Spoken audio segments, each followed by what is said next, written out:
Dan hingga saat ini sejumlah wilayah di Jawa Tengah masih terendam banjir. Banjir terlihat menggenangi wilayah Pati dan Kudus.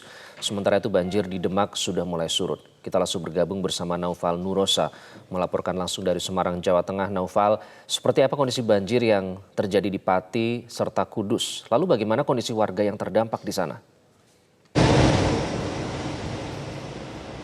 Ya, selamat siang Iqbal dan juga pemirsa. Dapat kami sampaikan bahwa sampai saat ini kondisi banjir yang terjadi di Pati dan Kudus ini memang masih menggenangi sejumlah wilayah.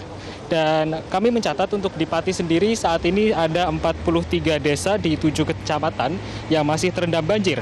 Salah satu yang menjadi desa terparah terendam banjir ini adalah berada di desa Karangrowo yang sudah terendam banjir bahkan hingga 13 hari dan membuat aktivitas desa ini terisolir akibat tingginya air di desa tersebut. Bahkan akibat tingginya atau dalamnya air yang ada di desa Karangrowo ini, bahkan warga setempat harus menggunakan perahu untuk membantu mobilitas warga dalam bepergian atau beraktivitas.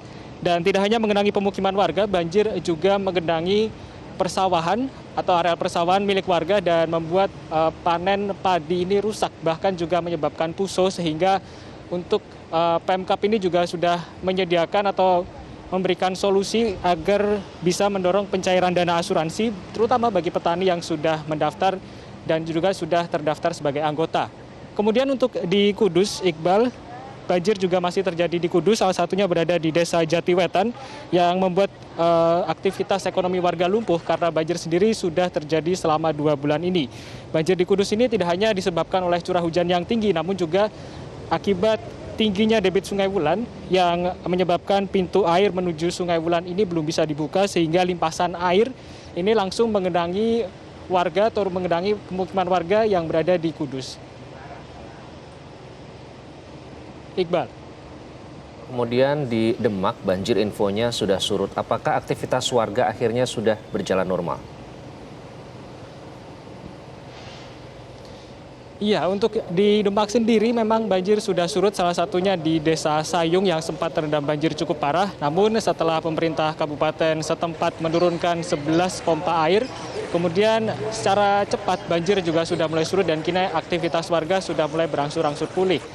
Salah satunya adalah warga di Demak ini mulai kembali ke tempat tinggalnya untuk membersihkan tempat tinggalnya yang sempat terendam air seperti itu dan membersihkan lumpur serta sampah yang juga terbawa oleh air sungai. Namun Iqbal dan juga pemirsa, dapat kami sampaikan warga di Sayung Demak ini ternyata masih membutuhkan sejumlah bantuan seperti bantuan kesehatan ataupun bantuan obat seperti halnya obat anti demam dan obat salep yang dibutuhkan karena warga mulai terserang demam dan juga terserang gatal-gatal. Sementara itu untuk solusi banjir di Pati sendiri, Bupati sendiri sudah meminta dan juga berharap pada pemerintah pusat agar pemerintah ini dapat melanjutkan serta menuntaskan normalisasi Sungai Silugonggo agar kembali dapat optimal menampung air, karena banjir di Pati sendiri disinyalir disebabkan oleh pendangkalan yang terjadi di Sungai Silugonggo ini. Dan berikut kita simak pernyataan dari Bupati Pati Haryanto terkait dengan solusi pencegahan banjir di Kabupaten Pati. Dan kita lihat sendiri kondisinya masih tergenang air, dan kondisi sampai dengan saat ini update data terakhir masih 6 kecamatan 43 desa. Sehingga ada penurunan sedikit, yaitu sekitar 10 cm. Karena curah hujannya masih tinggi sehingga naik turun. Oleh karena itu harapan saya kalau terus-menerus semacam ini tidak ada penyelesaian. Oleh karena itu saya berharap kepada pemerintah pusat maupun Pak Gubernur untuk bisa membantu normalisasi Sungai Juwana.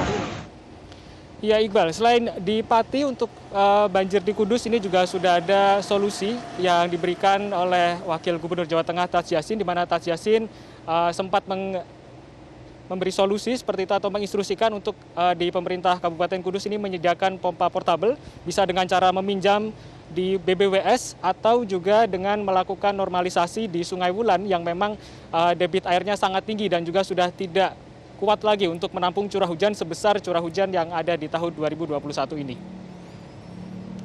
Demikian Iqbal informasi yang dapat kami sampaikan dari Semarang, kembali ke Anda di studio. Naufal Nurosa melaporkan langsung. Terima kasih.